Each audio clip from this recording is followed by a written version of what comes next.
চনতে আমাৰ ভাৰতবৰ্ষত ভাৰতীয় জাতীয় কংগ্ৰেছ দলৰ গঠন হৈছিল আৰু ভাৰতীয় জাতীয় কংগ্ৰেছ দলে এই ভাৰত স্বাধীন কৰিবৰ কাৰণে অহপুৰুষাৰ্থ চেষ্টা কৰি আছিল আৰু তেনেকৈয়ে তেওঁলোকৰ প্ৰতিখন মাজে মাজে অধিৱেশনবিলাক অনুষ্ঠিত হয় যথেষ্ট কঠিন আৰু নমনীয়তাৰ সংমিশ্ৰণ অৰ্থাৎ কোনো ক্ষেত্ৰত ইয়াক সংশোধন কৰিব পাৰি আৰু কোনো বিষয় একেবাৰে সংশোধন কৰা অতি জটিল গতিকে মই এই গণতন্ত্ৰ দিৱসত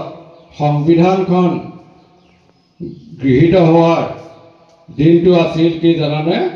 1949 চনৰ 26 নৱেম্বৰ